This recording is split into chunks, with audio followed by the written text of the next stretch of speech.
جب سے اللہ رب العزت نے قرآن مجید کو نازل کیا ہے تب سے لے کر آج تک کفار یہود و ہنود اور مشرکین اس کی تکذیب اور تردید کرنے کی کوششیں کرتے رہے ہیں، اور وہ ہمیشہ سے چاہتے ہیں کہ قرآن کی دعوت کا سلسلہ کسی طریقے سے بند ہو جائے، رک جائے۔ یہی وجہ ہے کہ کبھی تو یہ اس کا منزل من اللہ ہونے کا انکار کرتے رہے۔ اللہ رب العزت قرآن میں اس کا تذکرہ کرتے ہیں، بل قالوا اضغاث احلام بل افتراہ۔ وہ پریشان ہیں، یہ کفار و ہنود غمزدہ ہیں کہ قرآن کو، اور وجہ یہ ہے، سبب یہ ہے، وہ کہتے ہیں قرآن کو اس نے خود کر دیا ہے۔ حالانکہ یہ بھی ان کی من گھڑت باتیں ہیں، ان کا ایسا نظریہ، ایسی سوچ بھی غلط ہے۔ تو کبھی وہ قرآن کے متعلق کہتے ہیں یہ ایک شاعرانہ کلام ہے، شاعری پر مشتمل یہ ایک کتاب ہے۔ اللہ رب العزت ان کی اس گناؤنی حرکت کا بھی تذکرہ قرآن میں کرتے ہوئے فرماتے ہیں، بل قالوا اضغاث احلام بل افتراہ بل هو شاعر۔ کفار کہتے ہیں کہ اس محمد صلی اللہ علیہ وسلم نے اس قرآن کو، اس کتاب کو خود کر دیا ہے، جو کہ ایک شاعری پر مشتمل ایک کتاب ہے، شاعرانہ کلام اس میں شامل ہے۔ اور کبھی تو وہ اس قرآن کے ساتھ، اس کتاب عظیم کے ساتھ مذاق کرتے ہیں، اس کی آیات کا استہزاء کرتے ہیں۔ اس چیز کا بھی تذکرہ اللہ رب العزت قرآن مجید میں کرتے ہیں، وَلَقَدْ مَكَّنَّاهُمْ فِي مَاءٍ مَكَّنَّاكُمْ فِيهِ وَجَعَلْنَا لَهُمْ سَمْعًا وَأَبْصَارًا وَأَفْئِدَةً فَمَا أَغْنَىٰ عَنْهُمْ سَمْعُهُمْ وَلَا أَبْصَارُهُمْ وَلَا أَفْئِدَتُهُمْ مِنْ شَيْءٍ إِذْ كَانُوا يَجْحَدُونَ بِآيَاتِ اللَّهِ وَحَاقَ بِهِم مَّا كَانُوا بِهِ يَسْتَهْزِئُونَ۔ اللہ فرماتے ہیں ہم نے ان لوگوں کو صلاحیت اور طاقت دی اور انہیں قدرت عطا کی، اور ہم نے انہیں کان دیے، آنکھیں دیں، دل دیے، پھر نہ تو ان کے کان ان کے کام آئے، نہ ان کی بصارت ان کے کام آئی، اور نہ ہی ان کا دل ان کے کام آیا۔ کیونکہ وجہ کیا تھی؟ وَحَاقَ بِهِم مَّا كَانُوا بِهِ يَسْتَهْزِئُونَ۔ یہ لوگ اللہ کی آیات کا، اللہ کی نشانیوں کا، اس قرآن عظیم کا مذاق اڑاتے رہے، اس کا استہزاء اڑاتے رہے۔ جب ان تمام تر سازشوں، ان تمام تر حربوں کے باوجود وہ قرآن کی دعوت کو نہ روک سکے، تو پھر انہوں نے لوگوں کو اس قرآن کو سننے سے ہی منع کر دیا، اور لوگوں کو کہنے لگے کہ قرآن سن کر تم نے شور و غل کرنا ہے، چیخ و پکار کرنی ہے، آہ و بکا کرنی ہے، تم نے شور مچا دینا ہے، قرآن کو اپنی کانوں کی زینت نہیں بننے دینا۔ اللہ رب العزت قرآن مجید میں ان کی اس گلاؤنی سازش کا تذکرہ کرتے ہیں، وَقَالَ الَّذِينَ كَفَرُوا لَا تَسْمَعُوا لِهَذَا الْقُرْآنِ وَالْغَوْا فِيهِ لَعَلَّكُمْ تَغْلِبُونَ۔ کفار کہتے ہیں کہ قرآن کو مت سنیے، قرآن کو نہ سنو، وَالْغَوْا فِيهِ لَعَلَّكُمْ تَغْلِبُونَ، شور و غل کرو، شور مچا دو، چیخو پکار کرو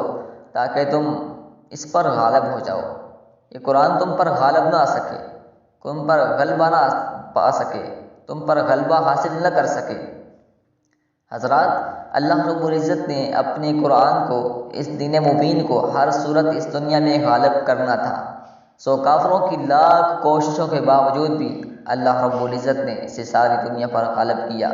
مگر کفار اپنی حرکتوں سے باز نہیں آنے والے۔ کبھی انہوں نے اس میں تبدیلیاں کروانے کی کوشش کی، اس میں تحریف کروانے کی کوشش کی، مگر ناکام رہے۔ کبھی اس کی بے حرمتی کرنے کی کوشش کی، کبھی اسے واش روم میں بہایا گیا، کبھی اس کے اوراق کو نظر آتش کیا گیا، کبھی اس کے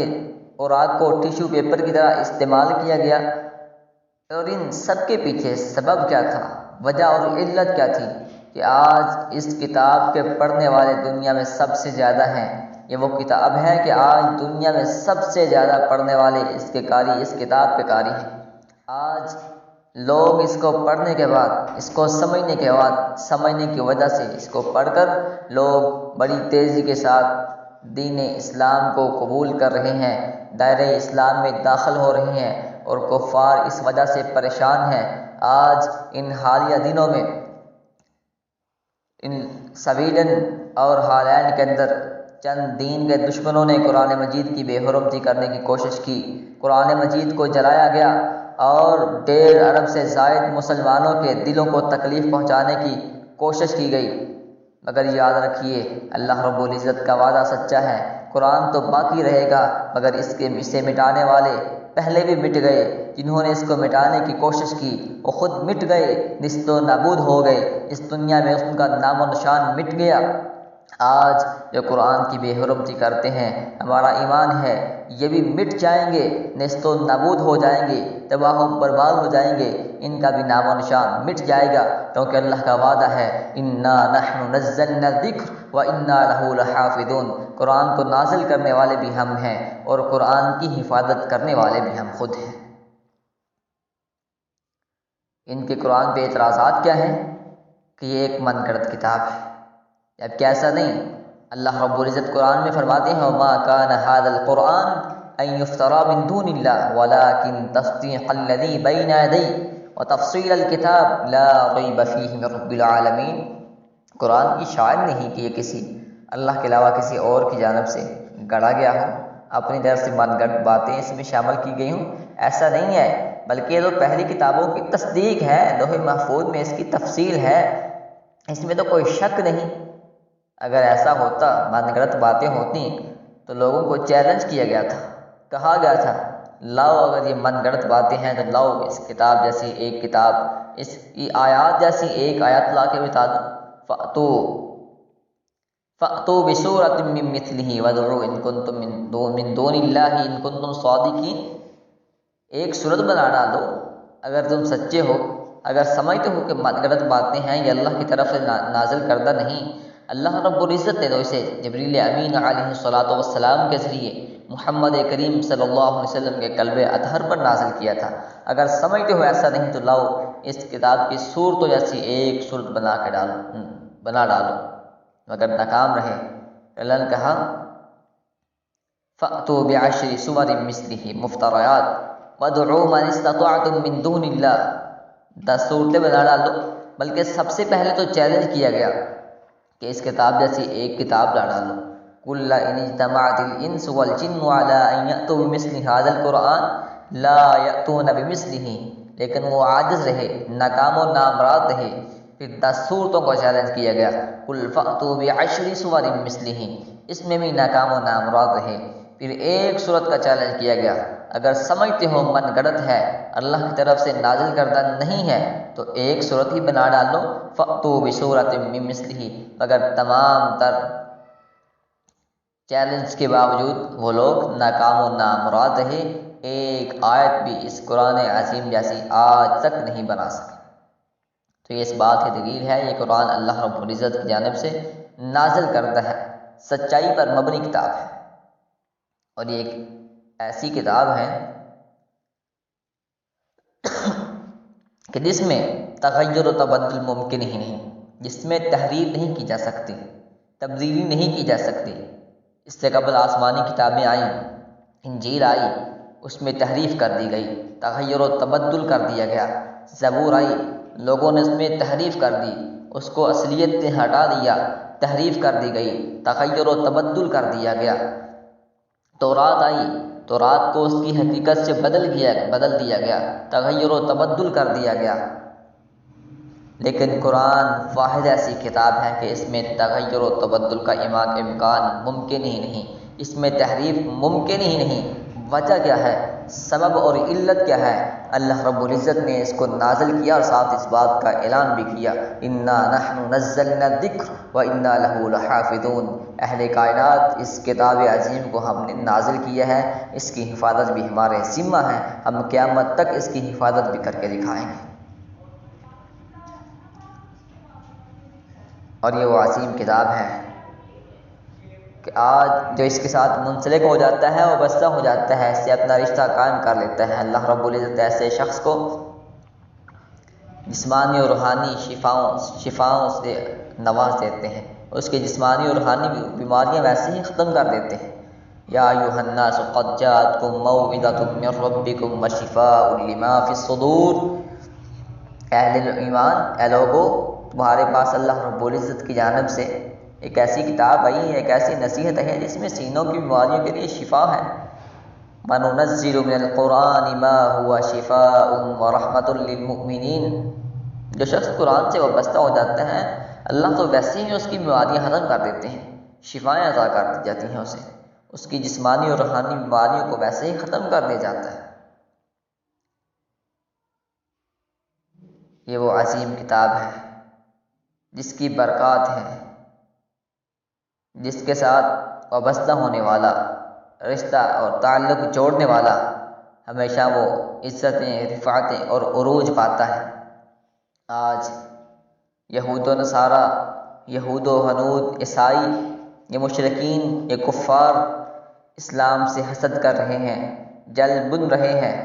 مگر شاید تاریخ میں پہلی بار یہ خوب انہیں کھیلنے کا موقع مل رہا ہے، چونکہ آج تمام مسلمان حکمران ان کے بے دام غلام بنے ہوئے ہیں، ان کی زبانوں کو غلامی کی زنجیروں نے جکڑا ہوا ہے، اور ایسے بھی مسلمانوں کا باہمی اتحاد و اتفاق بھی نہیں رہا۔ آج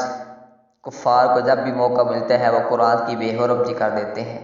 قرآن کی بے ادبی اور بے توقیری کر دیتے ہیں، اور آج حقیقت یہ ہے کہ 9/11 کے بعد بڑے ہی منظم انداز میں قرآن کی بے حرمتی کی واقعات سامنے آ رہے ہیں۔ گوانتانامو اور پگرام کے عقوبت خانوں میں قیدیوں کو ذہنی اذیت دینے کے لیے ان کے سامنے متعدد بار قرآن مجید کے اوراق پر فوجی چڑھ کر ناچتے ہیں، ان کو فلش میں بہایا جاتا ہے، ان پر کتے دوڑاتے ہیں، مگر آج تک نہ کوئی احتجاج ہوا، نہ کسی نے ایکشن لیا۔ اہل مغرب قرآن مجید اور صاحب قرآن کی ناموس کی بے حرمتی کرتے رہتے ہیں اور کوئی موقع بھی ہاتھ سے نہیں جانے دیتے، مسلمانوں کے دلوں کو اذیت پہنچانے کی بھرپور کوشش کرتے ہیں۔ تو آج ان حالات میں ہماری ذمہ داری یہ ہے کہ جہاں وہ لوگ قرآن مجید کی بے حرمتی کر رہے ہیں وہاں ہمیں بھی کچھ اپنی ذمہ داریوں کا مظاہرہ کرنا ہوگا، ہمارا بھی کچھ حق ہے۔ محترم بھائیو، حقیقت بات یہ ہے کہ ہم دوسروں کو کیا طعنہ دیں، ہم خود بھی بہت بڑے گستاخ ہیں۔ ہمارے گھروں کے اندر بھی تو قرآن مجید موجود ہے، اور اس کا عالم یہ ہے کہ سال ہاں سال وہ الماریوں کی زینت بنا رہتا ہے، غلافیں لپیٹ کر ہم رکھ دیتے ہیں، سال ہاں سال وہ الماریوں کی زینت بنا رہتا ہے، نہ ہم کھول کر پڑھنا گوارا کرتے ہیں، نہ اس کو سمجھنے کی کوشش کرتے ہیں۔ ان حالات میں ہماری ذمہ داری ہے قرآن کے ساتھ اپنا تعلق قائم کریں، قرآن کے ساتھ وابستگی اختیار کریں، اس کو پڑھیں، اس کو سمجھنے کی کوشش کریں، اپنی اولادوں کو اس کی تعلیمات سے روشناس کروائیں، اس کی تعلیمات پر عمل پیرا ہوں، اپنے گھروں میں تلاوت کریں، اپنے گھروں میں قرآن کی ترجمہ کلاسز کا اہتمام کریں، مساجد میں ترجمہ کلاسز کا اہتمام کریں، اور آج ہر شخص یہ عزم اور عہد کرے، وعدہ کرے کہ قرآن مجید کی دفاع کے لیے میں اپنا ایک بیٹا، اپنی ایک بیٹی، اپنی اولاد میں سے، اپنی فیملی اور خاندان میں سے ایک بچے کو قرآن کا حافظ بناؤں گا۔ آج یہ وعدہ کرے، قرآن کے دفاع کا سب سے یہ مضبوط اور منظم طریقہ ہے، اور قرآن کے ساتھ محبت اور وابستگی کا یہ ایک ثبوت بھی ہے۔ تو قرآن کے ساتھ وابستہ ہو جائیے، قرآن کے ساتھ اپنا تعلق جوڑیے، قرآن کے ساتھ اپنا رشتہ قائم کیجیے۔ یقیناً اس کی برکات سے اللہ رب العزت انسان کی دنیا اور آخرت کو بہتر کر دیتے ہیں، اور اس کی برکات کی وجہ سے اللہ رب العزت انسان کو دنیا اور آخرت میں عزتوں سے نوازتے ہیں۔